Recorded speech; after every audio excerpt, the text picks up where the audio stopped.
Sir ಈ ಕಡೆ sir, ಈ ಕಡೆ ಶಿವ ಸರ್, ಈ ಕಡೆ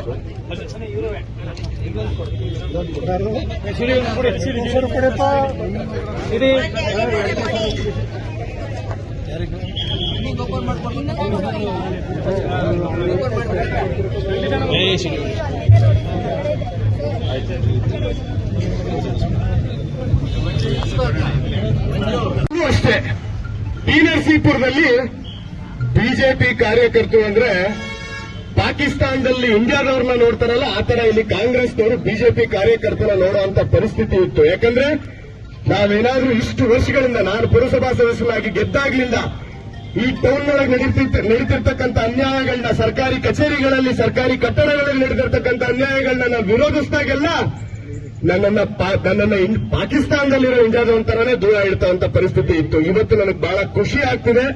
ನಾನು ಎರಡೇ ಮಾತನ್ನು ಮುಗಿಸ್ತೀನಿ. ನನ್ನ ಊರು, ನಾನ್ ಸತ್ರೆ ನನ್ನ ಊಟ ಹಾಕೋದು ಇಲ್ಲೇ ಇರೋ, ನನ್ನ ಹಿಂದೆ ಇರೋ ನನ್ನ ಜಮೀನಲ್ಲಿ ಯಾವುದೇ ಕಾರಣಕ್ಕೂ ನನ್ನ ಊರಿನ ಕಾರ್ಮಿಕರಿಗೆ ಯಾವ ರಾಜಕೀಯದ ಕೆಲವು ನಮ್ಮ ದೊಡ್ಡ ದೊಡ್ಡವ್ರ ಜೊತೆ ಅವರ ಪುಡಾರಿಗಳ ಹಿತಾಸಕ್ತಿಗೋಸ್ಕರ ಈ ಸಿಲ್ಕ್ ಫ್ಯಾಕ್ಟರಿನ ಬಲಿ ಕೊಡೋದಕ್ಕೆ ನನ್ನ ಕೊನೆ ಉಳಿಸಿದ ಬಿಡಲ್ಲ ಅಂತ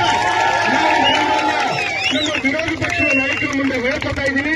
ನನ್ನ ಆಸೆ ಇದ್ದಿದ್ದೆ ಇಷ್ಟು, ಈ ಊರಿಗೆ, ಈ ತಾಲೂಕಿಗೆ ಬಲ ಬರಬೇಕು ಅಂದ್ರೆ ರಾಜ್ಯದಿಂದ ಶಕ್ತಿ ತುಂಬಿರ್ತಕ್ಕಂಥ ನಾಯಕರು ಬರಬೇಕು ಅಂತ. ಅದಕ್ಕೆ ಮೊದಲನೇ ಕಾರ್ಯನ ನನ್ನ ನೆಚ್ಚಿನ ಸಹೋದರರಾದಂತಹ ಪ್ರತಾಪ್ ಸಿಂಹ ಅಣ್ಣ ಅವರು ಮಾಡಿದ್ರು. ಈಗ ಅವ್ರ ಮುಖಾಂತರ ಇನ್ನೂ ಒಂದು ಜೊತೆ ಶಕ್ತಿನ ಅವರಿಗೆ ಕರ್ಕೊಂಡು ಬಂದಿದ್ದಾರೆ. ನಾನು ಹಾಗಾಗಿ ಅಶೋಕರನ್ನ ಅವ್ರ ಕಾಲಿಗೆ ನಮಸ್ಕಾರ ಮಾಡಿ ಕೇಳ್ಕೊತೀನಿ. ಅವರು ಖಂಡಿತ ನಮಗೆ ನ್ಯಾಯ ದೊರಕಿಸ್ಕೊಡ್ತಾರೆ ಅನ್ನೋ ನಂಬಿಕೆ ನಮಗಿದೆ. ಅವ್ರ ಮಾತುಗೂ ಬಗ್ಗದೆ ಹೋದ್ರೆ ಕಾರ್ಮಿಕರು ನೀವೇನ್ ನಂಗೆ ಪ್ರಮಾಣ ಮಾಡಿದಿರೋ ಮುಂದಿನ ದಿನಗಳಲ್ಲಿ ಮತ್ತೆ ನೀವು ನಾವು ಎಲ್ಲ ಸೇರಿ ಮತ್ತೆ ಈ ಅಮರನಾಥ ಉಪವಾಸನ ಮುಂದುವರಿಸಿ